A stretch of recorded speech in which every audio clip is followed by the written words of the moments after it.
उपमुख्यमंत्री अजित पवारांचं मतदारांसाठी एक आभार पत्र समोर आलेलं आहे। त्यांनी आभार मानलेले आहेत या प्रतिसादासाठी। लोकशाहीचा हक्क बजावत उत्स्फूर्तपणे मतदान करणाऱ्या सर्व मतदारांचे मी मनापासून आभार मानतो असं त्यांनी म्हटलेलं आहे।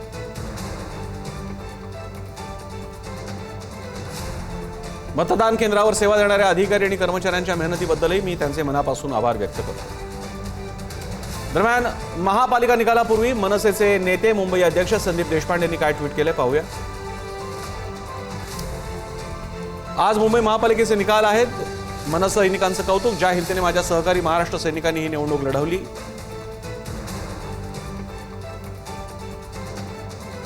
मेहनत घेतली, त्याबद्दल त्यांचं मनापासून कौतुक आणि अभिनंदन। तर भाजपच्या केशव उपाध्यायांनी केलेलं ट्विट पाहूया। आजपासून फॅमिली बिझनेस पासून मुंबई मुक्त असं त्यांनी जाहीरच करून टाकलंय। खोटा मराठी पुळका दाखवणाऱ्यांपासून सुटका असा दावा त्यांनी केलेला आहे। आजपासून विकासाची नवी पहाट, सुरक्षिततेची नवी सुरुवात।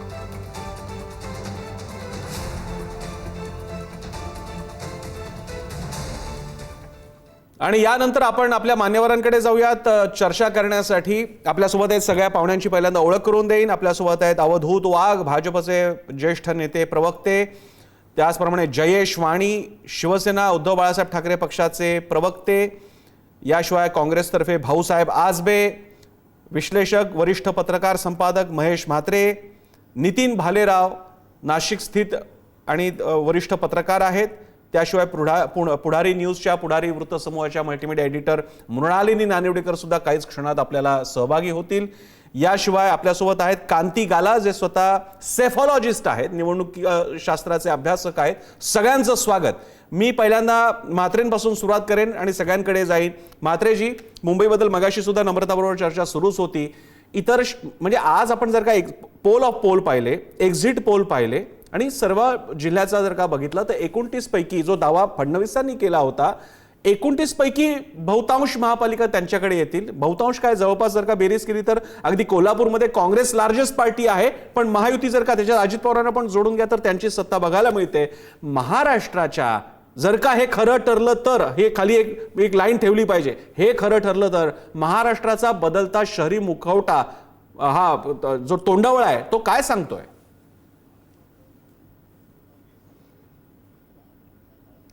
माईक घ्या म्हात्रे सर, माईक घ्या, तुमचा आवाज ऐकायला येत नाही, माईक घ्या प्लीज।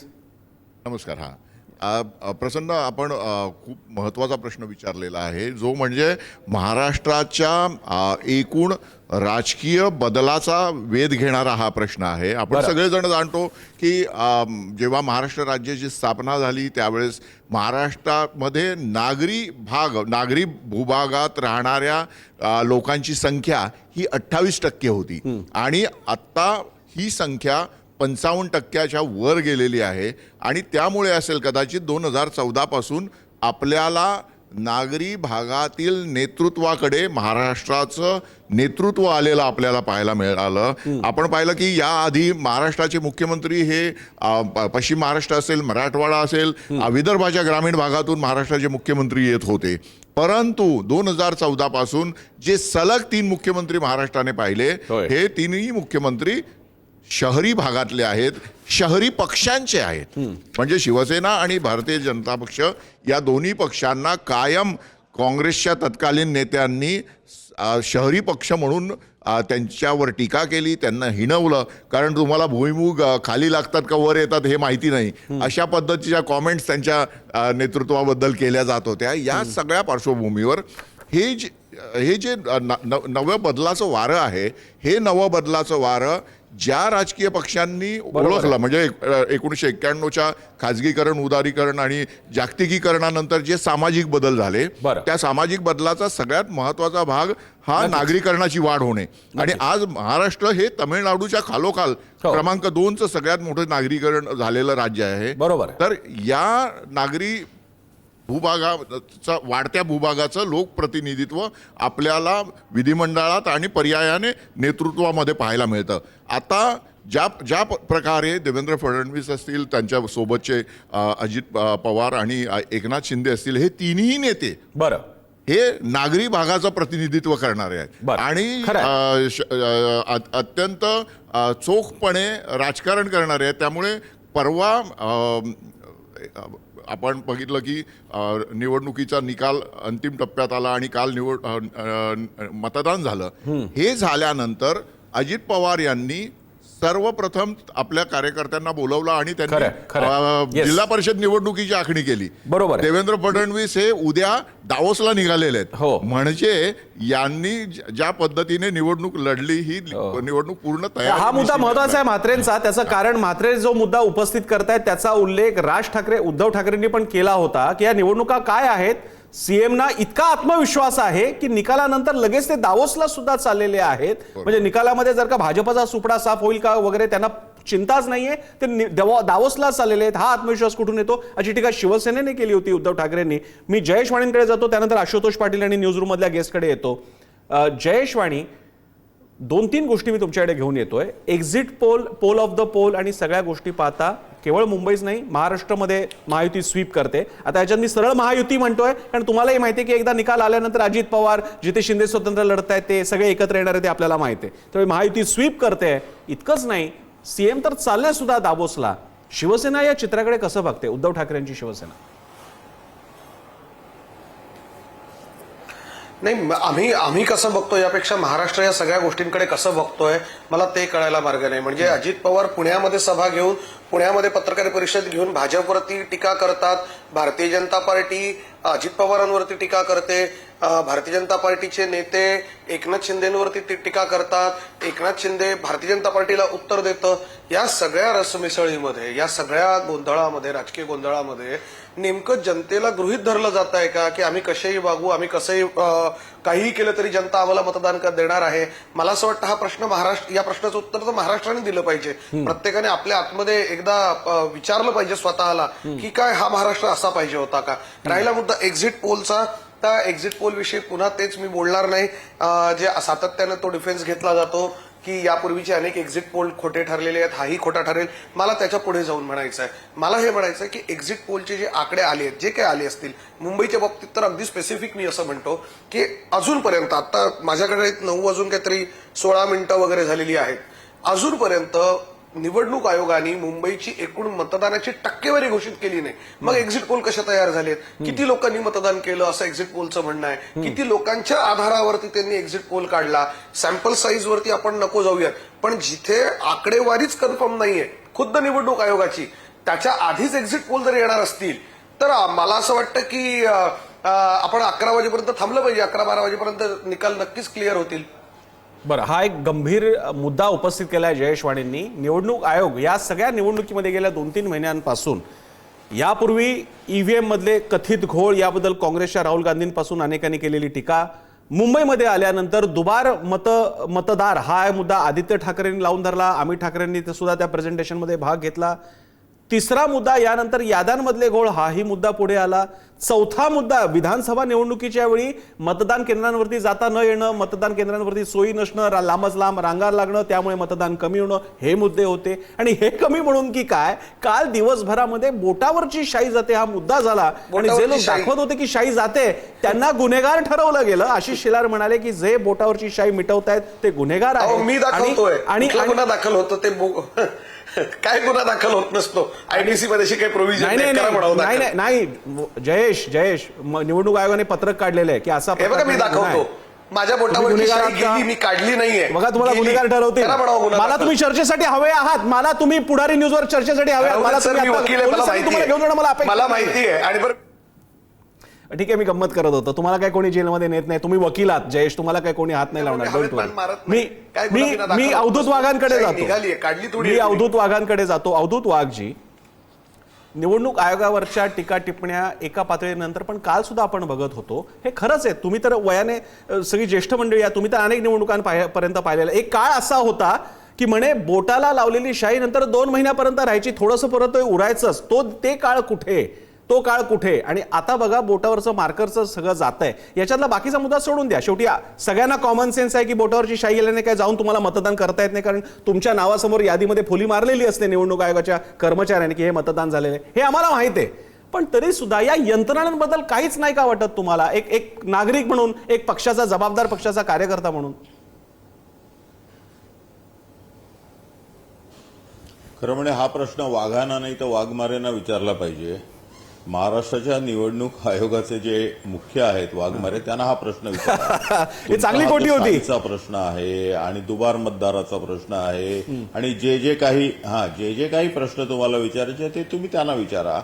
फक्त विनंती एवढीच आहे, मीडियावर नका विचारू, रिटर्न मध्ये विचारा, रायटिंग मध्ये त्यांना द्या आणि रायटिंग मध्ये उत्तरं मागा. आणि जर निवडणूक आयोगाने तुम्हाला यथायोग्य उत्तरं दिली नाही तर निवडणूक आयोगाच्या विरोधामध्ये तुम्ही हायकोर्टामध्ये जा, सुप्रीम कोर्टामध्ये जा. माझी सर्वांना विनंती आहे की तुम्ही मुळीच गप्प बसू नका, मुळीच शांत बसू नका, थकू नका. शेवटपर्यंत ह्या निवडणूक आयोगाला धडा शिकवण्यासाठी. पण तुम्ही का तुमची 5 अवधूत वाघजी, वर्षाची तुम्ही का, मेहनत तुम्ही करा. म्हणजे काँग्रेस किंवा शिवसेनाच का? भाजप सुद्धा या प्रक्रियेचा एक जबाबदार घटक पक्ष आहे, सत्ताधारी पक्ष आहे. निवडणूक आयोगावरती सुद्धा त्यांचा अप्रत्यक्षरित्या चष्मा येतो सत्ताधारी म्हणून. 1984 हा तुमचा पण कन्सर्न असायला हवा. 1984 साली ज्यावेळी आमच्या फक्त 2 खासदार निवडून आले तेव्हा सुद्धा आम्ही कधीही निवडणूक आयोग, पोलीस यंत्रणा ह्याच्यावर टीका केली नाही. आम्ही हल्ली जिंकायला लागलो, नाही तर आम्हाला पराभवाचीच सवय होती हो. विरोधी पक्षातच बसणं आम्हाला माहिती होतं. किंबहुना आम्हाला लोक असं म्हणायचे की तुम्हाला राज्यच करता येत नाही आणि राज्य करावं तर ते फक्त काँग्रेसने. सातत्याने हरणाऱ्या भारतीय जनता पक्षाने कधीही सिस्टीमच्या विरोधामध्ये कंप्लेंट केलेली नाहीये, हे आपण लक्षात घ्या. आणि त्यामुळे मला असं म्हणायचं आहे की ज्यांना पराभव पचवता येत नाही ते वेगवेगळे एक्सक्युजेस देतात, वेगवेगळ्या पळवाटा शोधून काढतात आणि ह्या पळवाटा एवढ्या तकलादू असतात की लोकांना कळतं की ह्यामध्ये काही अर्थ नाही. बरं, मी आशुतोष पाटलांकडे जातो, त्यानंतर भाऊसाहेब आजबे आणि मग जयेश. मला माहिती आहे तुम्हाला पण बोलायचंय, फक्त एक क्रम घेऊया. सगळ्या गेस्टकडे जाता आलं म्हणजे मला गालांकडे पण जायचंय. आशुतोषजी, या निमित्तानं आता जो काही एक्झिट पोल प्रत्यक्षात येतोय तो येईल, विश्लेषण होत राहतील. पण हे मात्र खरं आहे की कमी जास्त का असेना पण गेल्या काही वर्षापासून भाजपची घौडदौड पाहायला मिळते. टीका टिप्पण्या होतात, मात्र स्थानिक नगर परिषदांपासून ते केंद्राच्या निवडणुकांपर्यंत, लोकसभा निवडणुकांपर्यंत हा वाढ बघायला मिळते आपल्याला. असं काय आहे की टीका वगैरे सगळी होते, सोशल मीडियावरती प्रचंड चित्र दिसतं, पण प्रत्यक्षात मात्र तिकडे मतदान त्यांच्या बाजूने होतं आणि सत्ता मागोमाग सत्ता. बरं, असं पण नाही, एक काळ होता भाजप काय हा काय ब्राह्मण बनिया का पार्टी असं म्हटलं जायचं, फक्त शहरी पार्टी असं म्हटलं जायचं. आता तर त्यांच्या नेतृत्वापासून सगळी मंडळी ग्रामीण भागातून आलेली आहेत. या चित्राकडे महाराष्ट्र प्रतिसाद कसा देतोय? काहीतरी विश्लेषणामध्ये गफलत होते का? जुन्या टेम्पलेटमधून विचार केला जातोय का जो बदलला पाहिजे? तुम्हाला काय वाटतं? प्रसन्न, असं आहे की मराठीचा मुद्दा जेव्हा येतो तेव्हा वारंवार जेव्हा भारतीय जनता पक्षाकडे आपण पाहतो, देवेंद्र फडणवीस आहेत, अमित साटम आहेत, आशिष शेलार आहेत, यांची वरची जी फळी आहे त्याच्यामध्ये कोणी अमराठी नाहीये. ते सुद्धा मराठी आहेत आणि वारंवार त्यांनी हाच मुद्दा घेतलाय की आम्ही काही मराठी नाही आहोत का, त्यामुळे तुम्ही मराठी नाही आणि आम्हीच फक्त मराठी, असं जेव्हा ठाकरे बंधू जेव्हा पवित्रा घेतात तेव्हा तो लोकांनी स्वीकारलाय का नाही स्वीकारलाय थोड्या वेळामध्ये आपल्याला रिझल्टमध्ये कळेल. मुद्दा नंबर 1. दुसरा मुद्दा की भारतीय जनता पक्ष का जिंकतो, शेवटी एक साधं उदाहरण देतो. आपण म्हणजे माझ्या वेळेस तरी 10वीच्या वेळेस एक अपेक्षित प्रश्नसंच असायचा आपला आणि आपण प्रश्नोत्तरांचा अभ्यास करायचो. म्हणजे केवळ आपल्याला नॉलेज असून उपयोग नाही, प्रश्न काय येणार आहेत आणि उत्तरं काय आहेत. सेम रेफरन्स मी देतो. निवडणुकीमध्ये जिंकण्यासाठी तुम्हाला बूथ मजबूत करायला लागतो, त्या बूथवरती कार्यकर्ते लागतात. लोकांचं मतदान झालंय की नाही दुपारपर्यंत आढावा घेऊन जे मतदान नाही केलं त्यांचं मतदानाचा टक्केवारी वाढवण्यासाठी कार्यकर्ते लागतात, रस्त्यावर फिरणारे लागतात, सकाळी पोलिंग बूथवर बसण्यासाठी देखील कार्यकर्ते लागतात आणि आपल्या समोरचा जो उमेदवार आहे, मतदार आहे, तो बोगस आहे की नाही हे बघण्यासाठी जे पोलिंग एजंट बसवायला लागतात सगळ्या पार्टींचे, त्यावेळेस भाजपचा आवर्जून असतो. हे सगळं जे मतदानाचं जे गणित आहे, हे गणित, हे समीकरण आहे, या समीकरणाचा अभ्यास करून त्याला सायंटिफिकली अप्रोच करावा लागतो. हे भाजप करताना दिसतंय. भाजपचं एक बूथ तो युथ अगदी महाजनांपासून, प्रमोद महाजनांपासून तुम्ही ज्यांचा उल्लेख केला तेव्हापासून आहे, तो बूथ मजबूत करायला लागतं, यंत्रणा लागते, घरोघरी वोटर स्लिप द्यायला लागतात. हे सगळं करण्यासाठी जी यंत्रणा भाजपनी उभारलेली आहे, अर्थात त्याच्यासाठी आर्थिक नियोजन देखील आहे, पण ती यंत्रणा त्यांच्याकडे आहे. आणखीन एक मुद्दा मला वेगळा या निमित्ताने मांडावा असं वाटतो. की राज ठाकरे आणि उद्धव ठाकरे एकत्र आले गेल्या 6 महिन्यापासून. हो. पण आपण देखील पाहतो, आपण वृत्तवाहिनी देखील चालवताना आपल्याला कुठलीही गोष्ट, आपण नवीन एखादी गोष्ट इंट्रोड्यूस करताना आपण त्याची आधी रेकी करतो, त्याच्यानंतर त्या गोष्टी ट्रायल रन घेतो बरं. आणि मग ती आपण लॉन्च करतो. एवढ्या कमी कालावधीमध्ये, अगदी काही महिन्यांपूर्वी ही युती झाली. कार्यकर्त्यांचं खाली ग्राउंड लेवलला मनोमिलन झालं का? केवळ नेत्यांचं भावांचं बरोबर मनोमिलन मुद्दा होणं, आहे. भावांनी एकमेकांकडे जाणं, त्यापेक्षा कार्यकर्त्यांनी एकमेकांसाठी मदत करणं, फील्डवर उतरून मदत करणं, प्रचार करणं, घरोघरी हा करणं, अतिशय हे महत्वाचा झालं मुद्दा का? आहे. हा मी हे आशुतोषी देखील नंतर बघायला घेणार आहे. मी पाहिजे. गालांकडे त्यासाठी जाणार आहे. दादरचेच आहेत गाला आणि गुजराती पण आहेत विशेष म्हणजे. त्यांच्याकडे तुमचा हा मुद्दा मी नक्की घेऊन जातो. मी भाऊसाहेब आजबेंकडे मी जातो. भाऊसाहेब, हे सगळं होत असताना एकीकडे भाजप तर गेल्या काही वर्षापासून पक्षांतर्गत रिन्यू होत चाललेला आहे. मी एक छोटं उदाहरण देतो, एक माध्यमकर्मी म्हणून, पत्रकारितेचा विद्यार्थी म्हणून. आज जर का प्रवक्त्यांची पूर्ण लाईन पुढच्या निवडणुकीच्या वेळी, निकालाच्या दिवशी वगैरे द्यायची लाईन, सकाळपासून कोणी जावं वगैरे, अख्खी यादी असते. अशी यादी आज प्रमुख, म्हणजे आज सांगायला हरकत नाही, शिवसेना ठाकरे गटाकडे मला प्रवक्ते जर का मागायचे म्हटले तर मला पटकन मिळणारे फक्त अखिल चित्रे आणि या सुषमा अंधारे दिसतात. अनेकांना वेळ नसतो किंवा जे काय असेल, प्रवक्त्यांची अशी यादी लाईनअप मला दिसत नाही. काँग्रेसमध्ये म्हटलं की मला 2-3 दिसतात. काही जण आता राष्ट्रीय प्रवक्ते झालेले आहेत, त्यांना आता मराठी वाहिन्यांकडे बघायला कदाचित लाज वाटत असावी, ते येतच नाही त्यांना. आता कारण सुरुवात मराठी वाहिन्यांपासून झाली, आता ते राष्ट्रीय वाहिन्यांवरतीच आनंदित असतात. अशा परिस्थितीमध्ये छोट्या छोट्या गोष्टींचं हे नियोजन करण्याच्या ज्या गोष्टी आहेत, मला आपल्याला प्रश्न आहे की तुम्हाला ज्यांच्याबरोबर लढायचं त्यांची जी तयारी बेस लेवलपासूनची असते, त्या बाबतीत आपण कसं पाहता? आज तुम्ही पाहतोय, मी भाऊसाहेब आजबे, तुम्ही आज तरुण आहात, हनुमंत पवार अनेकदा आपल्याकडे येत असतात, पण या तरुणाईला काँग्रेस पुढे काय करून देणार आहे? तिकिटांच्या वेळी, वरचष्म्याच्या वेळी आपल्याला माहित आहेत कोणती नावं पुढे येतात. त्याचवेळी भाजपने मात्र निर्णय घेतला होता की नेत्यांच्या मुलांना देणार नाही. अपवाद नार्वेकरांचे मलाही माहित आहेत. तुम्ही या सगळ्या राजकारणाकडे कसं पाहता?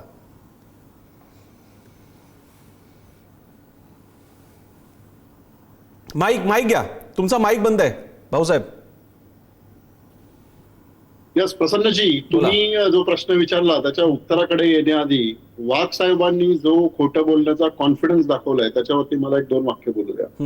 वाघ साहेब असं म्हणाले की आम्ही कधीही निवडणूक आयोग किंवा अशा ज्या याच्या आहेत त्याच्यावरती कधी ऑब्जेक्शन घेतलं नाही, आक्षेप घेतला नाही. वाघ साहेब हे खूप सिनियर आहेत, त्यामुळे त्यांना ही गोष्ट निश्चितच आठवत असेल की 2009 मध्ये जेव्हा लोकसभा निवडणुका झालेल्या होत्या तेव्हा खुद्द लालकृष्ण अडवाणी, म्हणजे आता लालकृष्ण अडवाणी नेमके कुठे आहेत काय हा खरं संशोधन करण्याचा विषय आहे, परंतु त्यांनी ईव्हीएम मशीनवरती ऑब्जेक्शन घेतलेलं होतं. आणि ईव्हीएम मशीन नाही तर बॅलेट पेपरवरती आता निवडणुका झाल्या पाहिजेत असं जाहीरपणे सांगितलेलं होतं.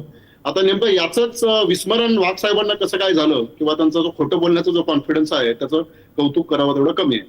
दुसरा महत्वाचा मुद्दा असा आहे की हे खरंच आहे की वाघ साहेबांना यांनी उत्तर नाही दिलं पाहिजे तर ते वाघमारे साहेबांनी दिलं पाहिजे. पण मुद्दा याच्यातला महत्वाचा असा आहे की वाघ साहेब मात्र निवडणूक आयोगाला काही प्रश्न विचारत नाहीत. म्हणजे उदाहरणार्थ काल प्रसन्नजी जो तुम्ही उल्लेख केला की बोटावरची शाई जाते, म्हणजे याच्यापूर्वी आठवडाभर 15 दिवस 2 महिने ती शाई जात नव्हती. हे पहिल्यांदा ऐतिहासिक असं घडलंय की साध्या डेटॉलनं, साध्या यानं पण ती शाई जाते, परंतु भाजपचा एकही नेता, एकही प्रवक्ता त्याच्यावरती आक्षेप घेताना दिसत नाही. का दिसत नाही? तर त्यामागचं उत्तर उघड आहे की ज्या काही गोष्टी घडतायत त्या भाजपला पूरक अशा घडतायत. म्हणजे आता पहा, निवडणुकीच्या ज्या मतदानाची जी मोजणी आहे ती मोजणी आता अर्धा तासात सुरू होईल आणि माझ्या माहितीनुसार एक 15-20 मिनिटापूर्वी, म्हणजे केवळ 1 तास आधी, मतमोजणी सुरू होण्याच्या 1 तास आधी निवडणूक आयोगानं मतदानाची अंतिम टक्केवारी घोषित केली आहे. हे देखील ऐतिहासिक आहे. म्हणजे आतापर्यंत हे कधीच घडलेलं नव्हतं. ज्या दिवशी निवडणुका होतात त्या दिवशी लेट नाईट आपल्याला सगळी अंतिम आकडेवारी जी आहे ती कळते. त्यामुळे निवडणूक आयोगाचा हा सगळा जो काही कारभार आहे तो पक्षपाती कारभार आहे, तो कर्तव्यशून्य कारभार आहे, तो अकार्यक्षम कारभार आहे आणि तो सगळा भाजपला पूरक असा आहे. कारण एक क्रोनॉलॉजी लक्षात घ्या प्रसन्नजी, की विरोधी पक्षांनी निवडणूक आयोगाकडे निवडणूक प्रक्रिया सुरू होण्याच्या आधीच वारंवार विनंती केली होती की सदोष मतदार याद्या आहेत त्याच्यामध्ये बदल करावेत, दुबार मतदार ज्या आहेत त्या मतदार ज्या आहेत त्यांची नावं काढून टाकावी, परंतु इलेक्शन कमिशननं ते केलं नाही. आणि आता बोटावरची शाई जातीये, म्हणजे याचा उघड अर्थ आहे की बोगस मतदानाला पूरक असं वातावरण जे आहे ते इलेक्शन कमिशनने केलंय. हा खरं तर गुन्हा आहे, हा खरं तर देशद्रोह आहे. आणि पुण्यामध्ये कालच राष्ट्रवादी काँग्रेसच्या लोकांनी भाजपच्या कार्यालयावरती छापा मारला आणि तिथं भाजपची लोक कशा पद्धतीने ते रसायन वापरून बोटावरची शाई काढून टाकत होते हे दाखवून दिलेलं होतं. त्यामुळे अशा सगळ्या वातावरणामध्ये जेव्हा तुम्ही फ्री आणि फेअर इलेक्शन, भाऊसाहेब, काल आपण पुढारी न्यूजवर आणि सगळ्या वृत्त माध्यमांनी याला प्रचंड प्रसिद्धी दिली आणि पूर्ण कव्हरेज दिलेले की बोटावरची शाई जाते, निघून जाते, थोडीशी उरते, जे काही असेल ते. पण तुमच्या बोलण्यातला एक दावा असा ठरतो, 2 दावे ठरतात की हे मुद्दामन होऊ दिलं, दुसरा मुद्दा, त्याचा थेट फायदा दुबार मतदार होत आहेत आणि ते भाजपला मतदान करतायत, हा तुमच्या बोलण्याचा इन्फरन्स आहे. पण त्याहून गंभीर बाब म्हणजे तुम्हालाही कल्पना आहे, मी मगाशी उल्लेख केला त्याचा, शाई मिटली काय, काही झालं काय? तुम्ही मतदान जेव्हा करता त्याच्यानंतर तुमच्या नावासमोरचा जो काय ती स्ट्रीप असते, तिची काही यादी असते, तिथे ती सही केलेली असते तुम्ही आणि त्याच्यावर काट पडलेली असते की हे मतदान पडलेलं आहे. अशावेळी तुम्ही जो दावा करू पाहताय की थोडक्यात दुबार मतदार झालेला आहे ज्याचा भाजपला फायदा झालेला आहे, एवढा मोठा 227 उमेदवारांची मुंबई महापालिका, प्रत्येक ठिकाणी किमान 100-150 असलेल्या 29 महापालिका, या सगळ्यांमध्ये एवढे दुबार मतदार आणि गुणिले इतक्या प्रमाणात जागा, एवढा दावा तुम्ही करताय, अख्खी निवडणूक मॅनेज झाली आहे. मुद्दा असा आहे, मी याचं एकच उदाहरण प्रसन्नजी देतो. काल आमचा पुण्यामध्ये जो 21 नंबरचा प्रभाग आहे, मुकुंदनगर सॅलिसबरी पार्क, तिथं आमच्या उमेदवाराने एका मतदाराला समोर आणलं. ती मतदार जेव्हा मतदान करायला गेली तेव्हा ऑलरेडी त्या मतदाराच्या नावाने मतदान झालेलं होतं. प्रश्न असा आहे, ते मतदान झालं कसं? बरोबर. तो मुद्दा असा आहे की काय स्केलवरती यांनी घोळ घातला असेल याची आम्हाला कल्पना नाही. पण मुद्दा असा आहे की ती जी स्पेस आहे, ती घोळ घालण्यासाठी जी स्पेस आहे ती निवडणूक आयोगाने उपलब्ध करून दिली आणि त्यामुळे हे अत्यंत गंभीर आहे. मी गांभीर्य हा मात्र मुद्दा आहे. निवडणूक आयोगाने हा मुद्दा मांडला होता. हे अनेकदा हे मुद्दे उपस्थित केले गेलेले आहेत आणि निवडणूक आयोगाने याची दखल घ्यावी. मागच्या गेल्या काही म्हणजे ही निवडणूक अशी असेल की गेल्या 3 महिन्यात कधी निवडणुकींच्या तारखाच बदला, कधी दुबार मतदारांचे घोळ, कधी हा शाईचा मुद्दा आहे आणि याबद्दल निवडणूक आयोगाची स्पष्ट भूमिका समोर येत नाही. उलट मग शाई काढणं हे कसा गुन्हेगारी कृत्य आहे, मुळात शाई न निघणं हे जास्त अपेक्षित असताना ही अशी आहे आणि त्यामुळे प्रश्न उपस्थित केले जात आहेत. आपल्यासोबत मान्यवर आहेत. मी पहिल्यांदा जातोय, नितीन भालेराव आपल्यासोबत आहेत, नाशिकचे वरिष्ठ पत्रकार, मुंबईमध्ये अनेक वर्ष त्यांनी काम केलेले आहे, संपादक राहिलेले आहेत, वरिष्ठ पत्रकार आहेत आणि महाराष्ट्राच्या राजकारणाकडे बारकाईने त्यांचं लक्ष असतं. नितीनजी, तुमचंही स्वागत आहे चर्चेमध्ये. याशिवाय पुन्हा एकदा सगळ्या गेस्टची ओळख करून देतो. अवधूत वाघ भाजपतर्फे बोलण्यासाठी आहेत, जयेश वाणी उद्धव ठाकरे शिवसेना उद्धव बाळासाहेब ठाकरे पक्षाकडून, त्याशिवाय भाऊसाहेब आजबे आहेत काँग्रेसचे, महेश म्हात्रे वरिष्ठ पत्रकार, मृणालिनी नानवडेकर पुढारी वृत्तसमूहाच्या मल्टीमीडिया एडिटर आणि नितीन भालेराव, मी तुमच्याकडे येतोय. नाशिककडे या बाबतीत सगळ्यांचं लक्ष होतं. म्हणजे मुंबई पुणे वगैरे चर्चा सुरूच राहील. नाशिकमध्ये झालेली पक्षांतरं, गमतीदार पक्षांतरं, येऊ घातलेला महाकुंभमेळा, या पार्श्वभूमीवर नाशिकमधलं चित्र आपण कसं पाहताय आणि अर्थातच महाराष्ट्राबद्दल तुमची कमेंट. प्रसन्न, मी तुम्हाला सांगतो की नाशिक महापालिकेची यावेळेची निवडणूक ही खऱ्या अर्थाने पूर्णपणे वेगळी होती. म्हणजे जे प्रकार या निवडणुकीपूर्वी आणि निवडणुकीमध्ये पाहायला मिळाले ते यापूर्वी नाशिककरांनी कधी पाहिले नव्हते. म्हणजे एकेका दिवसात 3-3 पक्षांतरं ही सुद्धा इथे झाली. कालपर्यंत या अमुक एक पक्षाचा निष्ठावान कार्यकर्ता की ज्याचं तिकीट फिक्स, रात्रीतून जे काही गेम्स झाले ते भयंकर आहे आणि याचा फटका कोणाला बसतो?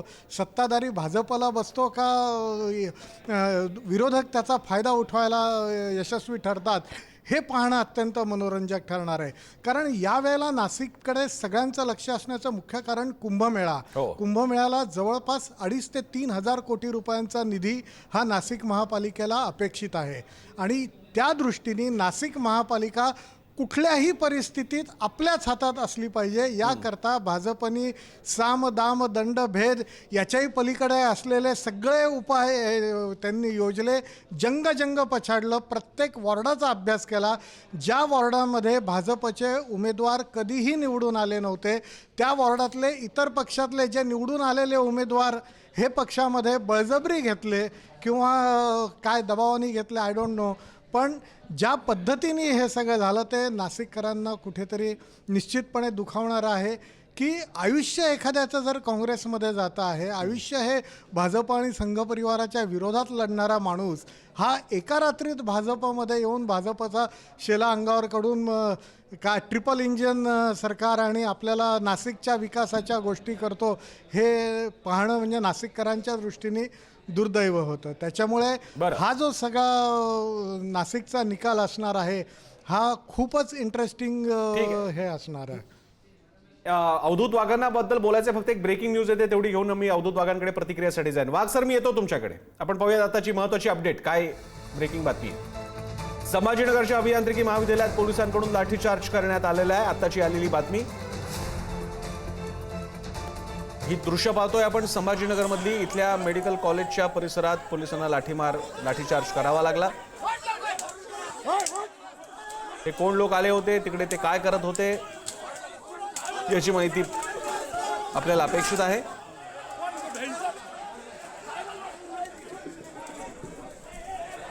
संभाजीनगरमध्ये ही काही वेळापूर्वीचीच दृश्य आहेत.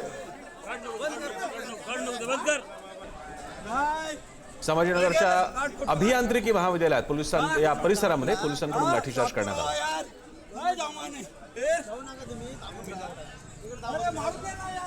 आणखी एक बातमी येते. आयोगानं मतदानाची अधिकृत टक्केवारी अद्यापही जाहीर का केली नाही असा सवाल विचारलाय रोहित पवार यांनी. राष्ट्रवादी काँग्रेस शरदचंद्र पवार पक्षाच्या रोहित पवारांनी हा प्रश्न विचारलाय. अजूनही अधिकृत टक्केवारी समोर का नाही? निवडणूक आयोगाचा हा असा कारभार पहिल्यांदाच बघायला मिळाला अशी टिप्पणीही त्यांनी केली आहे. महापौर कुणाचा बसवायचा याचा आयत्यावेळी गणित जुळवण्यासाठीच टक्केवारी जाहीर करण्याचं टाळलं जात नाही ना, अशी ही गंभीर शंका त्यांनी उपस्थित केली आहे. आता टक्केवारी जाहीर करायची की नाही हे निवडणूक आयोगानं ठरवावं असंही म्हणतायत रोहित पवार. पण किमान आम्ही भाजपची बी टीम आहोत हे तरी मग जाहीर करावं असा थेट आरोप निवडणूक आयोगावर केलाय रोहित पवारांनी. आयोगानं महापालिकांच्या मतदानाची अधिकृत टक्केवारी अद्यापही जाहीर केलेली नाहीये. कालपासून याची चर्चा सुरू आहे. आता सुद्धा थोड्या वेळापूर्वी याचा उल्लेख झाला होता. मुंबई कुणाची काही क्षणात मतमोजणीला सुरुवात. मुंबईसह 29 महापालिकांच्या निकालाला सुरुवात होईल. 10 वाजल्यापासून मतमोजणी सुरू होईल. आत्ता वाजलेले 9:36. आणखी काही मिनिटांमध्ये ही मतमोजणी सुरू होईल. आपण पुन्हा चर्चा सुरू ठेवूयात. मी पहिल्यांदा जाणार आहेत अवधूत वाघ यांच्याकडे, त्यानंतर मृणालिनी नानिवडेकरांकडे. अवधूत वाघ जी, तुम्हाला भालेरावांच्या मुद्द्यावरती कमेंट द्यायची होती. पहिली गोष्ट माझं स्ट्रॉंग ऑब्जेक्शन आहे त्यांच्या मुद्द्यांवर.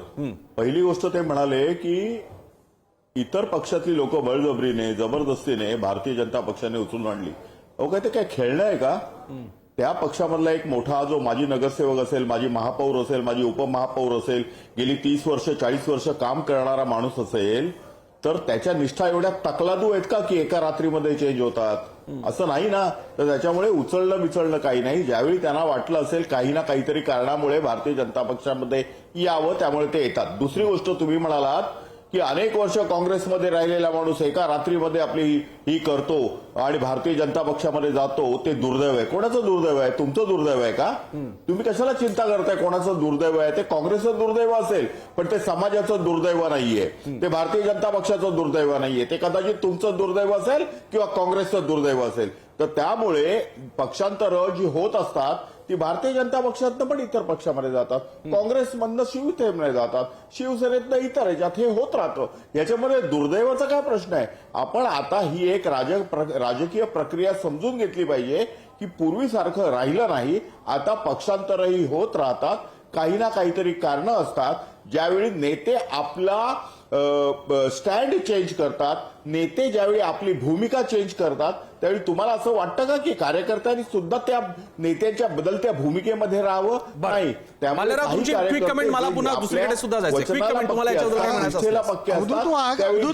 तुम्ही म्हणताय की काही ना काही कारणं असतात. ज्या वेळेला रात्रीतून पक्ष बदलला जातो काही ना काही त्याच्या मागची कारणं असतात. ही काही ना काही कारणांबद्दलच मी बोलतोय.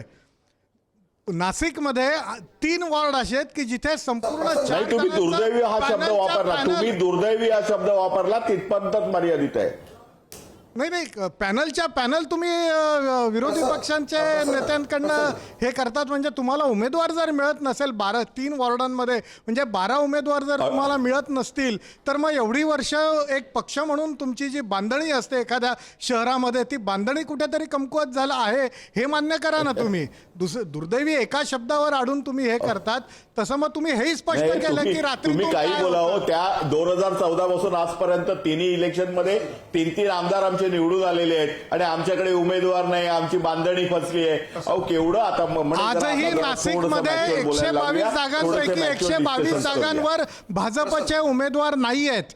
116 जागांवर घेतो. आता वस्तुतः या अंकगणिताच्या राजकारणामध्ये, अंकगणिताच्या राजकारणामध्ये आता याला तसा काही अर्थ उरलेला नाहीये. आणि पक्षांतराचे हिशोब काढायचे म्हटले तर अगदी धनंजय मुंडे राष्ट्रवादीत आले होते किंवा त्याच्याही आधी कोण कुठे गेलं होतं इथपासून सुरू करता येईल. म्हणजे आता तर याला आता बरं मुद्दा असा आहे एखाद्या पक्षाचं काय करायचं याच्याऐवजी मुळात त्या नेत्यांना विचारायला पाहिजे. मनसेचे एक महाभाग आहेत नाशिकमध्ये, त्यांनी तर काल ते नाचत होते मनसे आणि शिवसेना एकत्र आल्याबद्दल आणि आज त्यांनी भाजपमध्ये प्रवेश केला असाही बघायला मिळाला. अशावेळी त्या पक्षाला काय बोलायचं? मग त्या माणसाच्या नैतिकतेचं काय? हा मुद्दा आहे. मी मृणाल मॅडमकडे जातो आणि त्यानंतर पुन्हा येतो. मृणालजी स्वागत आहे तुमचं चर्चेमध्ये. काल आपण एक्झिट पोल, प्रेडिक्ट पोल आणि अगदी AI पोल सुद्धा केलेले आहेत. आकडा पुढे मागे जो काही होईल, पण महाराष्ट्राचं राजकारण, शहरी राजकारण बदलतंय, त्याची पोचपावती देणारी निवडणूक असेल. आत्ताचा हा ट्रेंड पाहता तुम्ही आणि जी काही चर्चा ऐकली असेल, तुमचं काय मत आहे? कालचे जर आपण एक्झिट पोल्स लक्षात गेले आणि अर्थातच आपला AI पोल, प्रामुख्याने मुंबईबद्दल आणि MMR रिजनबद्दल भारतीय जनता पक्षाची स्वीकार्यता मतदारांमध्ये वाढते असं दिसतंय. आता जे काय आपण कल दाखवले तोच कौल असेल का, बरोबर. हे येणाऱ्या काही तासांनी आपल्याला कळेल. पण भारतीय जनता पक्ष ज्या ताकदीने सर्व आयुधांचा वापर करून या लढाईत उतरतं, ते मतदारांना आवडतंय असं साधारणतः कल आपल्याला सांगताय. बरं. मला मान्य आहे की भारतीय जनता पक्ष जिथे जिथे रुजायचा प्रयत्न करतोय, तिथे तिथे तो सगळ्या शक्तींचा वापर करतोय. पण दुसरा मुद्दा असा आहे की या मुलं पळवणाऱ्या टोळीला मुलं आनंदाने मिळत आहेत. बाकी पक्षांची जी निष्ठा आहे किंवा वैचारिक बांधिलकी आहे, ती गेल्या काही वर्षांमध्ये झपाट्याने कमी होतीये. आणि जिंकण्यासाठी जिथे कुठे आधार घ्यायचा आहे, तर तो भारतीय जनता पक्षच असेल असा एक सर्वसाधारण समज वाढलेला आहे. तो समज वाढण्यामागची कारणं काय आहे याचा अभ्यास त्या त्या राजकीय पक्षांनी करावा. पत्रकार त्याचे अर्थ लावत असताना भारतीय जनता पक्षांनी पत्रकारांच्या मताचा आदर करावा आणि आम्हाला काय वाटतंय ते समजून घ्यावं, ही पण अपेक्षा आहे. आता दुसरं असं आहे की खरं तर या राजकारणात प्रत्येकाला जिंकून यायचंय, प्रत्येकालाच नगरसेवक व्हायचंय, प्रत्येकालाच आमदार व्हायचंय. त्यासाठी वाट बघायची, त्यासाठी पक्ष बांधणी, त्यासाठी वैचारिक निष्ठा, हे सगळे मुद्दे आता बाद झालेले आहेत. आज भारतीय जनता पक्ष वाढतोय मोदींमुळे, महाराष्ट्रात देवेंद्र फडणवीसांमुळे. त्यामुळे सगळे लोक तिकडे जात आहेत. उद्या असाच एखादा नेता जर समोरच्या पक्षात तयार झाला, समजा प्रियंका गांधींचं वातावरण सुरू झालं, तर कदाचित ही सगळीच्या सगळी मंडळी तिथे जातील. अशा वातावरणाचा लाभ घेत त्या त्या पक्षाला, म्हणजे आज भारतीय जनता पक्षाला एक मजबूत बांधणी करायची असते. ती बांधणी हा पक्ष करू शकतोय का, यावर पक्षाच्या पुढच्या 20 वर्षांचा निर्णय लक्षात येणार आहे. आजच्या पुरतं बोलायचं झालं तर खरं तर जी निवडणूक बऱ्यापैकी एकांगी होती, त्यात चुरस आणण्यात विरोधी पक्ष काहीसे यशस्वी झाले. त्याचा त्यांनी उत्तम उपयोग प्रत्येक प्रचार शैलीचा केला.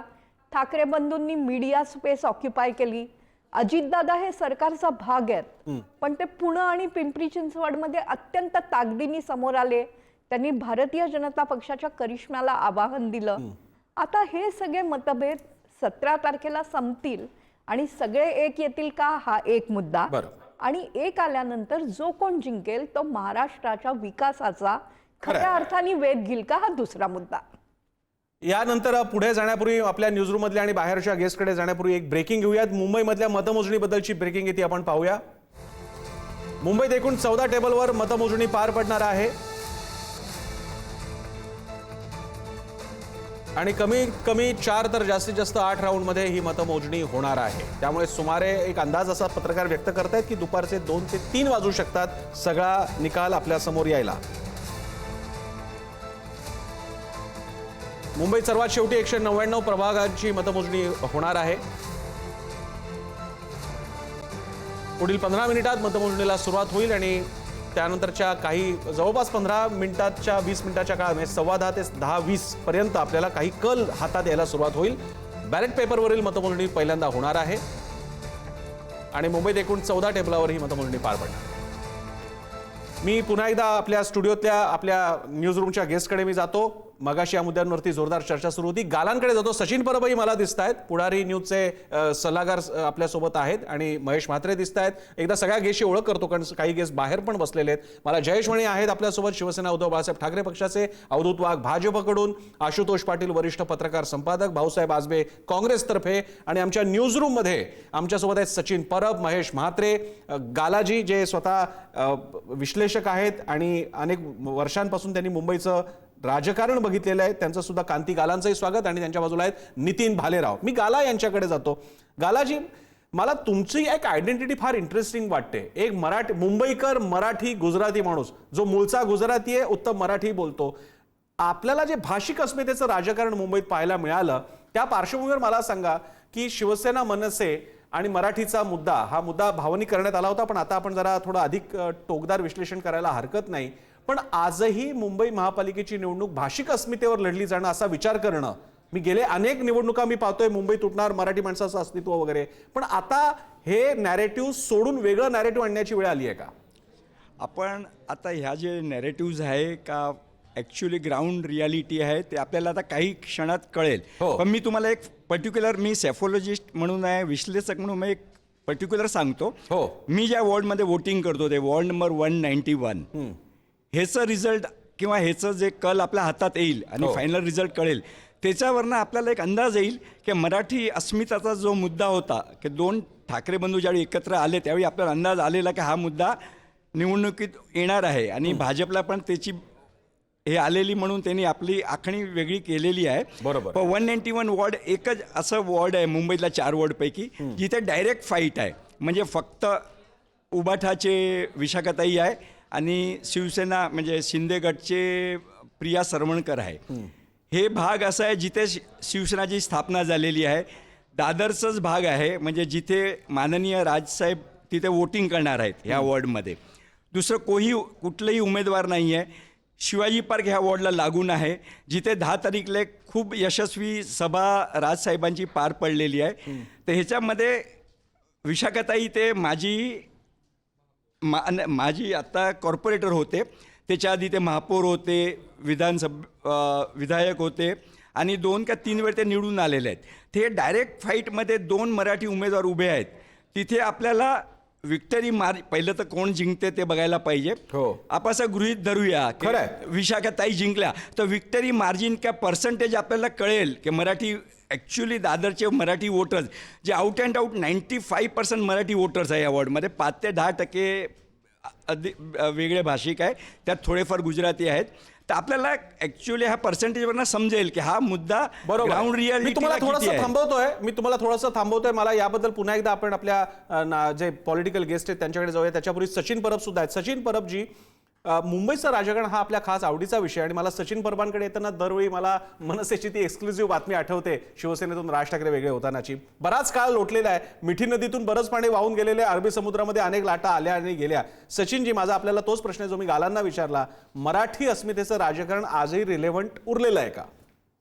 निश्चितपणे उरलेलं असल्याचं काल दिसून आलं. म्हणजे आपल्याला काय वाटतं, काय असायला हवं आणि काय असायला नको, याच्यापेक्षा काल आपल्याला जे फील्डवर फिरताना दिसलं त्याच्यामध्ये सगळीकडे मराठीचा मुद्दा हा पूर्ण मुंबईवर, हो, म्हणजे जिथे मराठी भाषकांची संख्या कमी आहे किंवा जास्त आहे, या दोन्ही प्रकारच्या मतदारसंघांमध्ये मराठी अस्मितेचा मुद्दा, विशेषतः राज आणि उद्धव ठाकरे हे एकत्र आल्याच्या नंतर तयार झालेली सहानुभूती, या गोष्टी तर दिसल्याच. म्हणजे आपल्याला त्या नाकारून चालणार नाहीत.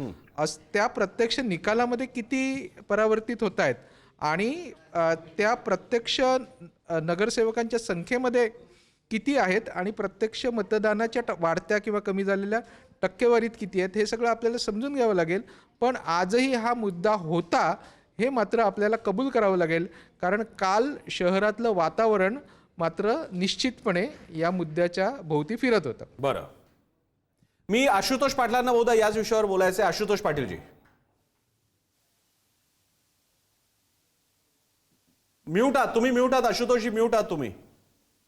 मुंबईचा विचार करताना मुंबईच्या वेगवेगळ्या पॉकेट्समध्ये वेगवेगळी वोट बँक आहे.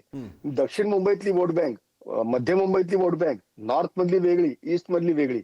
बऱ्याच जणांशी जेव्हा बोलताना आम्हाला हा फीडबॅक आला की जे मुद्दे मध्य मुंबईत आहेत ते मुद्दे दक्षिण मुंबईत असू शकणार नाहीत, वेगवेगळे. कारण डायव्हर्सिटी हीच मुंबईची ओळख आहे. आणि मुंबईमध्ये मिनी इंडिया जर आपण म्हटलं तर वावगं धरू नये. मुंबईमध्ये इतके वेगवेगळे प्रांतातले भाषिक लोक वेगवेगळे आहेत.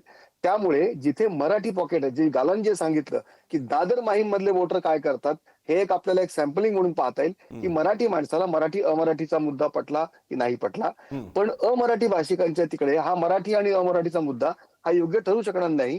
मुंबईमध्ये जैन विरुद्ध हिंदू मराठी असा एक वाद पेटला होता. मुंबईमध्ये हिंदू मुसलमान फार अगदी सूक्ष्म स्तरावर राहिला, जास्ती तो मोठा झाला नाही.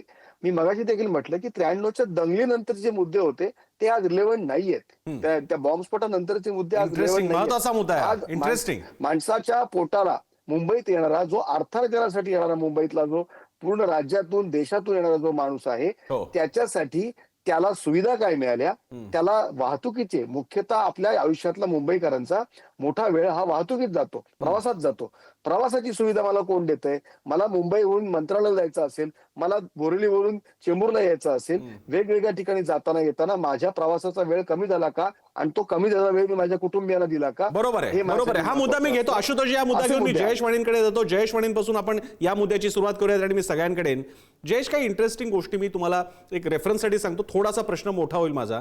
आम आदमी पार्टी ही शहरी पार्टी राहिली. दिल्ली नावाचं जे शहर राज्य आहे तिथे त्यांची सत्ता आली आणि नंतर एका पातळीनंतर त्यांच्या तक्रारी सुरू झाल्या. लेफ्टनंट गव्हर्नर काम करू देत नाही, केंद्र सरकार काम करू देत नाही. एकदा ऐकलं जनतेनं, पुन्हा सत्ता सुद्धा त्यांना दिली. पण दरवेळी हे व्हायला लागल्यानंतर त्यांनी सरळ सत्ता बदलली आणि जो कोण काय बाबा भाजप आहे ना त्यांना देऊन टाकली सत्ता. त्यांच्या मुख्यमंत्री सध्या तिथे काय करतात हा वेगळा मुद्दा आहे. माझा आपल्याला प्रश्न असा आहे की आजही अनेकदा मध्ये मध्ये 92च्या दंगलीनंतर आम्ही काय केलं होतं. आता तुमची मी जाहिरात सुद्धा जी शिवसेनेची जाहिरात होती ठाकरे गटाची, त्याच्यामध्ये तुम्ही कोरोनाच्या काळातली कामं दाखवत होता. तुम्ही पेंग्विन जो आणला आणि त्याला चांगला प्रतिसाद आहे, मी कौतुकाने सांगेन, त्याचंही तुम्ही दाखवलं.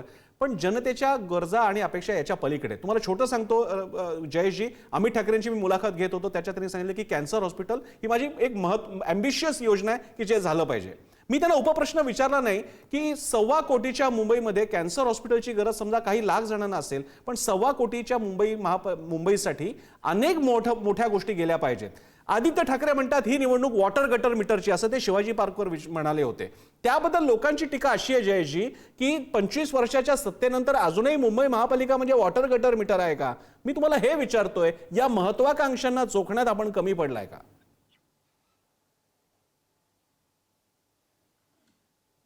बंच ऑफ क्वेश्चन्स असं त्याला म्हणता येईल आता. हो. एकतर गटर मीटर वॉटरची निवडणूक आहे, याचा अर्थ ती स्थानिक मुद्द्यांवरची आहे. मला असं वाटतं की आपण थोडंसं ते समजून घ्या की ते स्थानिक मुद्द्यांच्या बाबत बोलत होते. ते आपल्याकडे जसं आपण वॉटर रेन स्टॉर्मिंग वॉटरच्या आपण ज्या सिस्टीम्स उभ्या केल्यात, आपण दोघंही ज्यावेळेस पत्रकारितेत होतो आठवत असेल की दरवेळेस मिलन सबवे भरला की आपण बातम्या करायला मिलन सबवेच्या बाहेर उभं राहायचो. आता मिलन सबवे भरत नाहीये, आपण पुढे जातो आहोत. मुंबई म्हणून शिवसेनेच्या नेतृत्वाखाली पुढे गेली आजपर्यंत. जे मुद्दे पुन्हा पुन्हा भारतीय जनता पार्टीकडून सांगितले गेलेत त्या मुद्द्यांमधली हवा किती लगेच निघून जाते बघा. म्हणजे जो कोस्टल रोड आहे, आपण पुन्हा ते बघितलं. 2012 मध्ये उद्धव ठाकरेंनी एक व्हिडिओ पाठवला होता सगळ्या पत्रकारांना, तो आजही माझ्या युट्यूबला आहे की मी त्यावेळेस त्या युट्यूब चॅनलवरती टाकलं होतं की कोस्टल रोडची जी कॉन्सेप्ट आहे ती उद्धव ठाकरेंची आहे. मध्यवर्ती डाग. मी पुन्हा हे का बोलत नाहीये माहितीये का? कारण की आता मतदान झालं आहे. मी तुमच्या प्रश्नाच्या अनुषंगाने एवढंच सांगू इच्छितो की खरं बघायला गेलं तर हे पूर्ण कॅम्पेन विकास आणि शहराचा विकास कसा झाला, केला आणि कसा होऊ शकतो, काय करायचं राहिलेलं आहे याच्या भोवती फिरणारी जर कुठली प्रचार यंत्रणा असेल तर ती केवळ शिवसेना उद्धव बाळासाहेब ठाकरे या पक्षाची होती. आम्ही कुठलेही असे मुद्दे घेऊन पुढे आलो नाही ज्या मुद्द्यांच्या आधारे तुम्ही हे म्हणू शकता की आम्ही कोणाला तरी विभागणी केली, कुणाची तरी विभागणी केली. म्हणजे प्रत्युत्तर नक्की दिलं. अण्णामलाई येऊन ज्यावेळेस मुंबई महाराष्ट्राची नाही असं म्हणाला, त्याच्यानंतर त्याला उत्तर नक्की दिलेलं आहे. पण तो मुद्दा आम्ही काढलेला नाही हे लक्षात घ्या. महापौर कोण असावा हा मुद्दा देवेंद्रजी फडणवीसांनी काढलेला आहे, तो आमच्याकडून निघालेला नाहीये. प्रत्युत्तर दिले गेले. ही निवडणूक केवळ विकासाभोवती फिरावी अशी प्रामाणिक इच्छा असणारा जर कुठला पक्ष होता तर तो फक्त शिवसेना उद्धव बाळासाहेब ठाकरे पक्ष होता. एका प्रश्नाचं उत्तर फक्त मला आठवणीने द्यायचं आहे. मी तेवढ्यासाठी ते लिहून घेतलंय सगळं चालू असताना. खूप वेळानंतर माझ्याकडे माईक आला. मृणालिनी नानिवडेकर मॅडम असं म्हणाल्यात की भारतीय जनता पार्टी सर्व आयुधांसह लढते आणि मतदारांनाही ते आवडतंय, असंच वाक्य होतं त्यांचं. मला एवढंच म्हणायचंय की ज्या गोष्टीची लाज वाटायला पाहिजे त्या गोष्टीचे अभिमान बाळगण्याचे दिवस आता आलेले आहेत. म्हणजे जे केलं जात आहे राजकारणामध्ये, केलं जात आहे राजकारणामध्ये सत्ता मिळवण्यासाठी, त्याचं आपण असं समर्थन करू आणि मतदारांना आवडतंय म्हणून त्या आयुधात भारतीय जनता पार्टी वापरते आहे आणि त्याचं जर समर्थन होणार असेल तर आपल्या देशामध्ये इथल्या बहुसंख्याक लोकांना असं वाटत होतं राजा राममोहन रॉय यांच्या आधी की महिलांनी सती जावं, लोकांना आवडत होतं. इथे केशवपन आवडत होतं लोकांना, समाजाच्या एका मोठ्या भागाला, पण आपण विरोध केला ना. मी जयेश, मी तुमचा प्रश्न घेऊन त्यांना विचारतो कारण मला बाकीच्यांकडे पण राहून घ्यायचं. मी तुमचा प्रश्न घेऊन त्यांच्याकडे जातोय. मृणाल मॅडमजी, जयेश वाणींना उत्तर तुमचं. जयेश वाणी, तुमच्या प्रश्नाचे 2 भाग करते. एक आपण माझ्याबद्दल व्यक्त केलेलं मत आणि आपण एक आधी व्यक्त केलेली भावना. भारतीय जनता पक्ष ज्या ज्या आयुधांचा वापर करते त्याचं मी समर्थन केलेलं नाही. पत्रकारांना वारंवार अशा रीतीने अडचणीत आणून स्वतःचा मुद्दा स्कोअर करायचा प्रयत्न करू नका. आपणही पत्रकार होतात. ते मतदारांना आवडतंय हे लक्षात येत आहे. अहो नाही मॅडम, मी असं थांबा जरा विनम्रपणे बोललो आहे सगळं. आपण मला वैयक्तिक ओळखता. जयेशवाणी थांबा जरा. त्याला मतदार प्रतिसाद देत आहेत हे जर लक्षात येत आहे तर तसं विधान केल्यावर आपण पार स्वातंत्र्यपूर्व काळात जातात. ठीक आहे, आपल्या या सगळ्या अभिव्यक्ती स्वातंत्र्याचा आदर आहे. आत्ता आपण म्हणतात की शिवसेना उबाठा हीच केवळ विकासावर बोलणारा पक्ष होता आणि निवडणुकीत तो त्यांचा मुद्दा होता.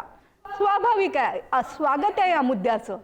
प्रसन्न जोशी यांना दिलेल्या मुलाखतीत उद्धव ठाकरे अचानक देवेंद्र फडणवीस हे हिंदू नाहीत, त्यांचे आई वडील हिंदू नाहीत असं बोलत होते.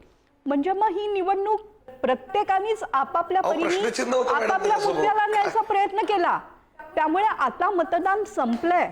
आता एक मला असं वाटतं शांतपणे वस्तुनिष्ठ परीक्षण करायला हवं की मुंबईकरांच्या अपेक्षांना शिवसेना का उतरली नाही. जर निकाल तसा लागला तर, जर अपेक्षांना उतरली असेल आपण त्याचंही अचूक विश्लेषण करू. गेल्या काही दिवसात काय झालेलं आहे, उद्धव ठाकरे यांच्या शिवसेनेनी जो कोणी वेगळं मत व्यक्त करेल त्याला कुठेतरी कसं आपण अडचणीत आणू आणि कसा स्कोअर सेटल करू असं स्वीकारायची नक्कीच. पद्धत केली आहे. उद्धव ठाकरे असे वागत नाहीत. त्यामुळे आपण जरा भान ठेवून लोकांवर टीका करा, एवढंच माझं मी या प्रश्नाचा एक पुढचा मुद्दा मी घेऊन जाणार आहे. त्यापूर्वी या एका मुद्द्यावर फक्त भाजप आणि शिवसेनेचं नॅरेटिव्ह जे मुंबई महापालिकेमध्ये प्रसन्न एक सेकंड बोला जय. प्रसन्न एक सेकंड बोला प्रसन्न जय. एकच मिनिट. मृणालिनी मॅडम, आपण माझं काहीच म्हणणं नाही, मी स्पष्टीकरण देणार नाही अजिबात. मी जे बोललो तो आपला बाईट कधीतरी खरंच आहे का, आपण काय बोलला होतात, मग आपण मला सांगा, मी आपली माफी मागीन. मला जयेश, मला असं वाटतं फक्त एकदा ऐका आणि मग मला बोला. जयेश, जो अन्वयार्थ तुम्हाला वाटतोय त्यांना समर्थन भाजपने काय लोकांनी घेणं वगैरे अशा अर्थाचं नसेल. भाजपच्या मुद्द्यांना प्राधान्य देतं माझं काहीच आणि त्यांचा अधिकार तयारी आहेच करतं की. निवडणुकीची त्या अर्थानं होतं. तुम्ही ते सरसकट घेताय, पण ठीक आहे, आपण त्याच्या जायला नको, पुढे जाऊया आपण. मी अवधूत वाघ यांच्याकडे जातोय. अवधूत वाघजी, देवेंद्र फडणवीस अनेकदा असं म्हणाले ठाकरेंच्या बाबतीत म्हणत असताना की मराठी म्हणजे तुम्ही नव्हे, आणि आता तर शिवसेना म्हणजे सुद्धा तुम्ही नव्हे, हिंदुत्व म्हणजे सुद्धा तुम्ही नव्हे. या सगळ्याला, या मतमोजणीला म्हणजे जे काही किमान एक्झिट पोलमध्ये दिसतंय, लोक हे आता स्वीकारू लागलेत.